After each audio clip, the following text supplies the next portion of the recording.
If you are going into any business, you must understand the business A to Z. You must know that business. You shouldn't just go and invest because somebody now will say, okay, hey, you know, there's good money in cement, then you go and jump into cement. You have to understand the business in and out. And that's the difference with me. I know my business in and out. You can wake me up any time and ask me about fertilizer, ask me about anything that we are doing. And the other one is really to work very hard, and you have to have the tenacity of continuing to, you have some hiccups here and there, but you have to be focused in terms of what you are doing. It's not the end of life if we're taking a downturn, because it's like a graph. That's how business is. But you always have to be ready for good times and also for bad times. But you see, a lot of people, even the younger ones, we need to be also very, very careful, because one of the biggest issues with us Africans is that we spend our projected incomes. Once you start doing business starts doing well, rather than for you to keep reinvesting into the business, you start spending money and thinking that profit will continue to come. There are ups and downs in business, so you need to be very, very focused and say, okay, fine, what do you do and how do you do those things? So you're not supposed to buy a Porsche car or... No, you are not supposed to do that. You see, because those luxury things, they also take up your time, which will not make you focus on your business. It's like I don't have any holiday home anywhere. Yeah. I don't have a house anywhere, but I know people who are working for me, they have a house in London, but I don't.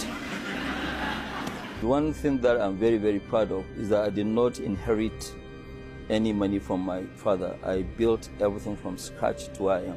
What we do as Dangote Group, we use our businesses, like now we're using our current businesses to build the future of the business. Like when we're in sugar, it was the sugar profit that we used in building the cement. Now with this cement, we're building so many things, refinery, fertilizer, petroleum products, and then we're doing also petrochemicals. We're not doing like other Africans where most of the money is in the bank. Right. We don't keep any money in the bank. Whatever we have, we fully invest, and we keep on investing, and that's what we do. The most important thing is the fundamentals of the business. If this business fundamentals are good, if the fundamentals are good, then you go ahead. I can say that 90% of whatever we invested in, we are doing very well.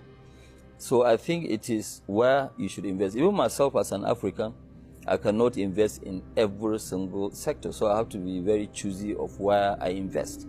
I think the most sectors to focus is either ICT or agriculture. These are the two promising, this thing that you need to focus on. Countries that I can suggest for people to invest, one of them, of course, Nigeria. My own duty today as a Nigerian, not as Aliko Dangote, is to keep convincing people to come and invest in Nigeria. And I keep telling people that, look, Nigeria is the best kept secret. Ghana is a very good place to invest. Cote d'Ivoire,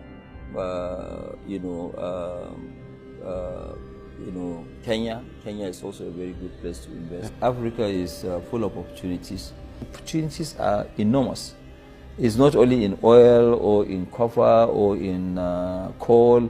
I mean, there are so many areas. I mean, you look at it today in Africa. In agriculture, you're going to make huge tons of money, because we have 60% of the world's arable land. So with that, you cannot really go wrong. And you go back and look at countries like Nigeria, Cote d'Ivoire, Cameroon, all these countries before, they were living on agriculture. Okay, but unfortunately, oil came in and everybody thought, well, look, we've had enough. Oil is good enough to give us all what we needed. There was no zeal in terms of growing the other various sectors. So people just jump on oil, and even somebody who is just a peasant farmer in the village want to take a bit of, a cut in terms of getting his own oil share. So that's really what destroyed, some of economies. But right now, things are bouncing back. Well, I came from wealthy family. My grandfather was my great-grandfather from my mother's side was actually very, very wealthy, Alassane Tata. And then his son, also Sanusi Tata, whom really raised me up because, I lost my dad at the age of 8.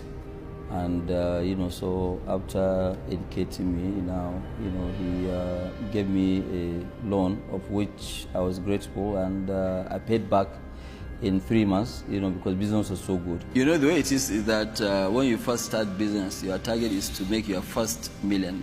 Okay, fine, I did that. But, after, a year or so, I realized that, look, I have much more than 12, 13 billion, and I said, okay, fine, all these numbers are just written numbers. Yeah. And one day I went to a bank. Yeah. At that time there were no restrictions of this, and I wrote a check and cash $10 million, and I took it home. For yourself? For myself, yes. You cashed $10 million from the bank? Yes. Yes, and took it? I put it in the boot of my vehicle, and I went home, and I opened it, and I look at 10 million, I said that, okay, fine, now I believe I have money.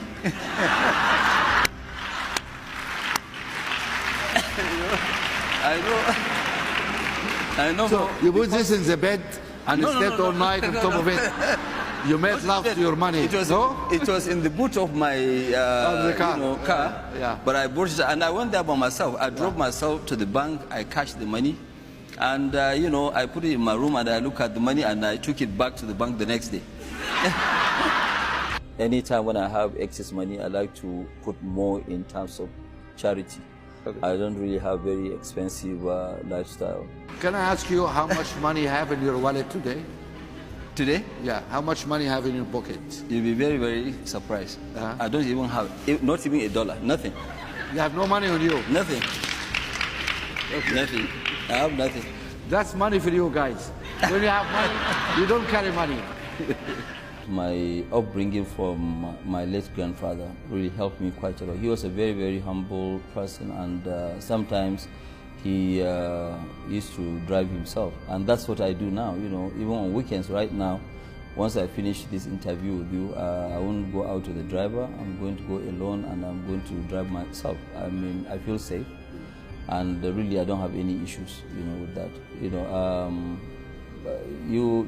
It's always better to be humble. They say that no condition is permanent. So I want to always run my life, whether I have money or I don't have money, I can run it, and it's true. It is true indeed. If you are focused in whatever you are doing, you will achieve greatness. Aliko Dangote is an example of that. Thank you for your time.